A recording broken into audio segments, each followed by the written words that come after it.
Hi, my name is Helen Bass. I'm a licensed clinical social worker and owner of a private practice in Los Angeles called Sincere Practice. Today is episode 1 in our Emotionally Healthy Partner series, where we learn how to be and stay an emotionally healthy partner and what it looks like to navigate emotional healthy partnerships in work, life, and marriage. And so welcome to the first episode. What is a safe partner, actually? Let's get started.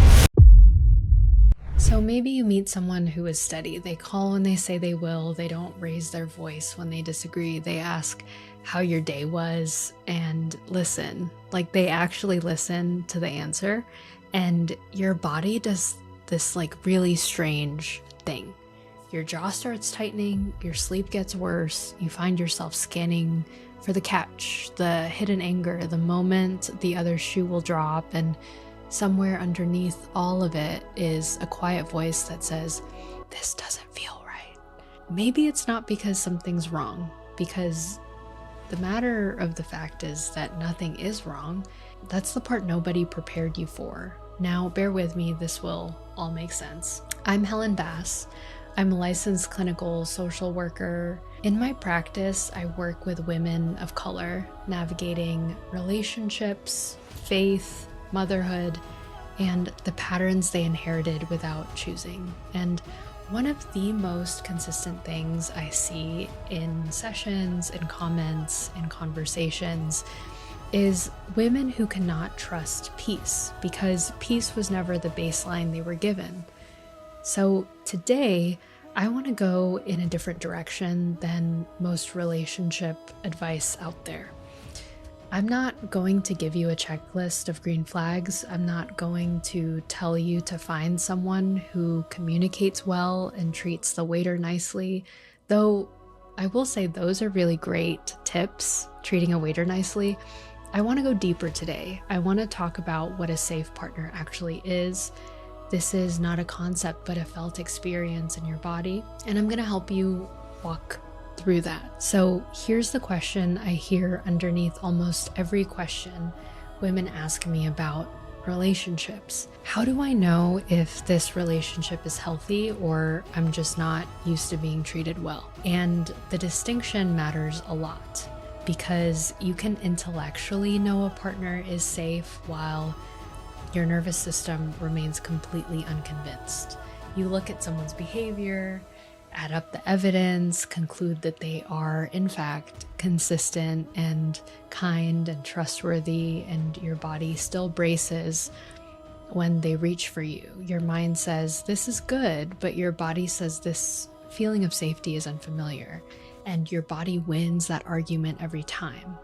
Like literally every single time. And most people think emotional safety is about what your partner does. Are they consistent? Do they communicate? Do they respect your boundaries or space? And yes, those things definitely matter, but here's what I've learned clinically as a therapist, that emotional safety is not a quality that lives in the other person. It is a state your nervous system either enters or doesn't enter based on data it collected long before the relationship started, or maybe even the relationship that you're in right now. So I need to introduce a term here. It's called Neuroception. Neuroception was coined by Dr. Stephen Porges as part of polyvagal theory, a theory that I studied, and it describes your nervous system's ability to detect safety or threat without conscious thought. This happens below the level of awareness. Now, what does that mean? So faster than your thinking brain can catch up, your body's scanning constantly, faces, voices, tones, proximity, the energy in the room, and it renders a verdict. Is this person safe or not safe? Before you've even formed a sentence about how you feel about this person. Wild, right? And now here's where I want to pause because it is the pivot point of the entire argument. If you grew up in an environment where love was unpredictable, where warmth could turn cold without warning, where you had to read the room before you could relax in it, where the people who were supposed to protect you were also the source of fear, your neuroception, which is the fast thinking judgment, was calibrated in chaos. It built a database, and the database says peace is suspicious, Consistency is the calm before something breaks. A person who doesn't need you to perform is a trap you haven't figured out yet. And I'm using air quotes. This is not a thought you have. It's not a belief you can change with logic. It is a felt sense, a wiredness in your nervous system through years of lived experience. And it does its job beautifully, reliably. Every time safety appears, it sounds this alarm. So you meet someone steady and your body says danger and you don't know why that's happening.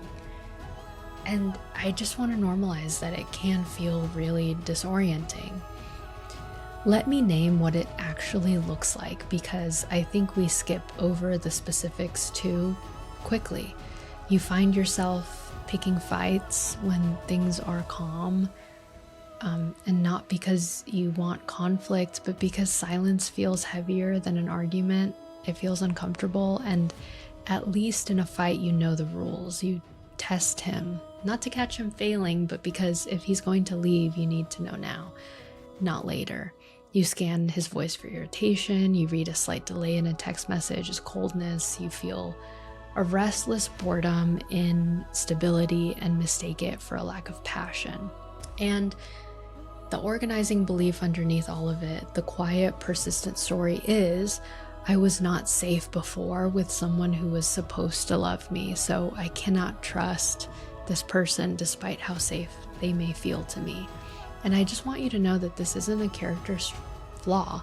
It's a survival adaptation, and for women who grew up carrying adult emotional weight before they had the shoulders for it, eldest daughters, parentified children, girls who became the family therapist at 12, this adaptation runs deep. You learn to be hypervigilant because being surprised by someone's anger was more dangerous than staying on guard.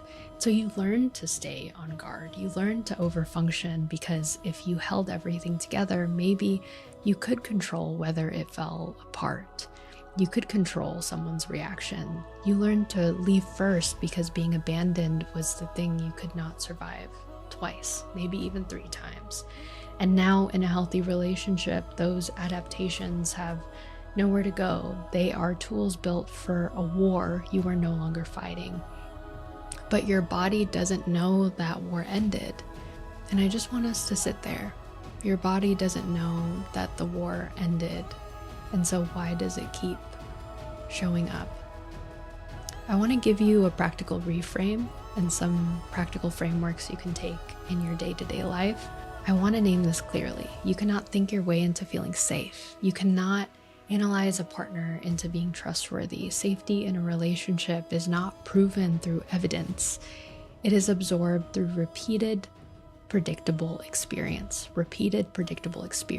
And that means the work is not just about choosing the right person. It's about retraining your nervous system to tolerate what it was never taught to expect, to retrain your mind. And let me say that again, the work is learning to tolerate peace. And here is where nervous system work gives us a practical roadmap. Your autonomic nervous system has 3 primary states. The ventral vagal state, that's the social engagement, that's felt safety. Then you have the sympathetic state, that's fight or flight, activation, mobilization. And then you have the dorsal vagal state, which is the shutdown, the collapse, and the freeze.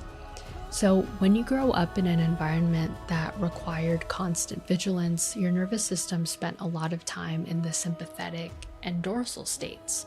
It got very, very efficient at those pathways. The ventral vagal pathway, the one that lets you rest in connection, the one that says you are safe and you can rest and you can soften, got less practice. So when a safe partner shows up, your nervous system doesn't say, oh good, and a safe connection. It says, this is unfamiliar terrain, warning, activate defenses. And you find yourself withdrawing from someone who hasn't even hurt you. Maybe you're picking arguments you don't actually want to pick and feeling bored by stability because your body learned to equate love with intensity, with earning, with the relief that comes after conflict, instead of a steady presence. So you might be asking at this point, so what do you do with this? The first step then is not fixing, it's just noticing. You can't rewire a pattern you can't see, so I want to give you 3 specific things to track. Not to change anything yet, just to map your own activation signature. First, when you feel the urge to pull away, ask yourself, did something actually happen, or am I responding to the absence of something? The absence of conflict is not the same as rejection, but to a hypervigilant nervous system, it can feel indistinguishable. The fact that there's no conflict feels weird. Second, where do you feel safety or its absence in your body? For some women, it's the jaw. For others, it's the chest, the stomach, shoulders creeping upward. Start building a vocabulary for your body signals. The goal is not to make the sensation go away. Remember that. It's to recognize it as information rather than an emergency. And third, can you sit with a moment of kindness from your partner without deflecting it? Pay attention to what happens inside you when he does something thoughtful. Not the act itself as thoughtful, but your response. Do you minimize it? Do you wait for the catch? Do you feel an almost physical discomfort receiving care you didn't earn? And that discomfort is data. It's your nervous system saying this is unfamiliar. Not dangerous, it's just unfamiliar. So let me give you 5 things to carry from this. 1, a safe partner is not someone who never triggers you. A safe partner is someone who's consistent. They're consistent in their presence, and over time teaches your nervous system a new baseline. Triggers are inevitable. What changes is what you do with them. Number 2, your body will confuse peace with boredom and stability with a trap. Not because something is wrong with you. I just want to emphasize that. Not because something is wrong with you, but because your neuroception was trained in an environment where those things could not be trusted. That training can be updated. It takes time and it takes repetition, but it can be updated. Number 3, the space between your activation and your response, that pause, is where safety lives. You can't control your first reaction. It's automatic. The jaw tightening, the heart racing, the urge to flee or fight, that's automatic. What you can control is what comes next.